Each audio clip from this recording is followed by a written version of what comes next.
It is a story about two boys from Queens. A story about friendship, ambition, harmony and distance. A story about how two voices could sound as if they were born for each other, even as the two men behind them drifted further apart. This is the story of Simon and Garfunkel.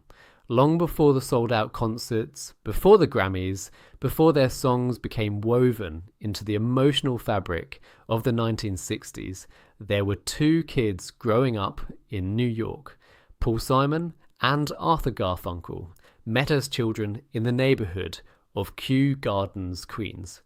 They were classmates, sons of Jewish families, and like so many children, they were first brought together by proximity. But what turned that childhood acquaintance into something deeper was performance. In elementary school, they appeared together in a production of Alice in Wonderland. It was a small beginning, almost impossibly ordinary considering what would come later. Yet, in those early years, a pattern was already forming.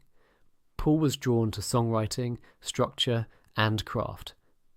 Art was drawn to the beauty of sound itself, to singing, to the lift and purity of a melody. They were different, but the difference worked. One built the songs, the other helped send them into the sky. By their teenage years, rock and roll had exploded across America. Like countless young musicians of the 1950s, Simon and Garfunkel wanted in. They started performing as Tom and Jerry, borrowing from the famous cartoon duo, and in 1957 they scored a surprising early hit with Hey Schoolgirl. Suddenly, the dream no longer seemed distant. Two teenagers from Queens found themselves on television, dressed in matching outfits, singing in the polished style of the era. But early success can be deceptive. Hey Schoolgirl made noise, but not enough to build a lasting career. The hit faded. The industry moved on. And as often happens with young artists who get a glimpse of fame too early, reality arrived quickly. Their path forward was uncertain. Paul continued writing obsessively, chasing the next song, the next chance. Art, meanwhile, followed a more conventional route, leaning toward academics, even as music remained part of his life. For a time, the partnership loosened. They performed separately, pursued different interests, and hovered in that uncomfortable space between adolescence and adulthood, where talent alone does not guarantee direction. But some partnerships, no matter how strained or interrupted, have a way of returning. In the early 1960s, folk music began to rise in America. Coffee houses, college campuses, and urban clubs were becoming home to a new kind of songwriting, more intimate, more literary, more reflective. It was the perfect environment for Paul Simon's evolving sensibilities. The two reunited, shedding the old teen idol image and stepping into something more serious. They became Simon and Garfunkel, a name that sounded plain, honest, and inseparable. In 1964, they released their debut album, Wednesday Morning, 3 a.m.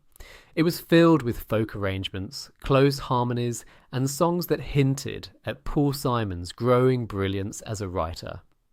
One of those songs was The Sound of Silence. At first, almost nothing happened. The album failed. It sold poorly. Simon and Garfunkel seemed, once again, like a promising act that the public had overlooked. Discouraged, Paul left for England, where he performed solo in folk clubs, trying to carve out a future on his own. Art stayed behind, studying at Columbia University. It could have ended there. Another nearly was in the history of popular music. Then came one of the most famous accidents in music history. Without the duo's knowledge, producer Tom Wilson took the original acoustic version of The Sound of Silence and added electric instruments, giving it a new shape that matched the changing sound of the mid-1960s. Folk rock was suddenly exploding, thanks in part to artists like Bob Dylan and the Byrds. Released as a single, the electrified The Sound of Silence began climbing the charts. By early 1966, it was number 1. Just like that, Simon and Garfunkel were pulled back together by a song they had already recorded, and by a success they had not even expected. Their ascent after that was swift. Albums like Sounds of Silence, Parsley, Sage, Rosemary and Thyme, and Bookends transformed them from a revived act into defining voices of their generation. Their music captured something essential about the era: alienation, longing, political unease, tenderness, and the quiet ache of modern life. Paul Simon's writing was precise and poetic, full of imagery and restraint. Art Garfunkel's voice brought a kind of fragile transcendence to those words. Songs like I Am a Rock, Homeward Bound, Scarborough Fair Canticle, and America sounded intimate and vast at the same time. And yet, as their fame grew, so did the imbalance at the centre of the duo.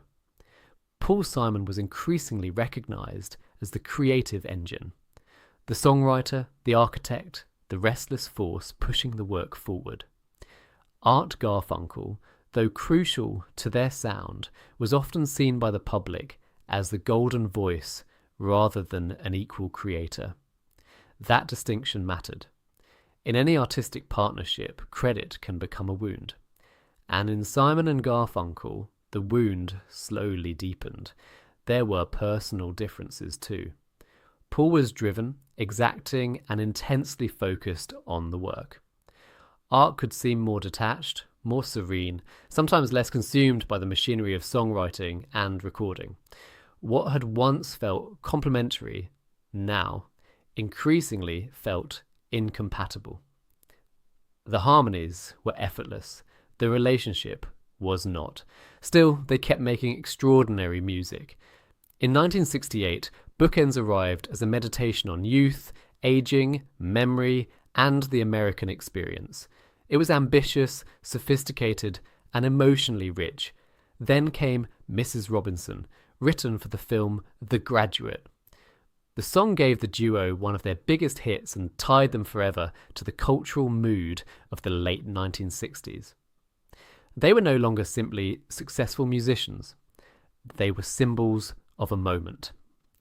Their final studio album, Bridge Over Troubled Water, released in 1970, would become both a triumph and a breaking point. The title track remains one of the most beloved songs ever recorded, but it also reflected the complicated emotional currents between them. Though written by Paul Simon, it was Art Garfunkel who sang the lead, delivering the song with such clarity and emotional force that it became almost sacred in the public imagination. It was a gift and perhaps a source of tension. The song was a masterpiece. It was also a reminder of how much each needed the other to create something greater than either could achieve alone. But by then, the fractures were impossible to ignore. During the making of the album, Garfunkel had become increasingly involved in acting, taking a role in the film Catch-22. His absences frustrated Simon, who felt abandoned at a critical time. Old resentments resurfaced. Communication broke down.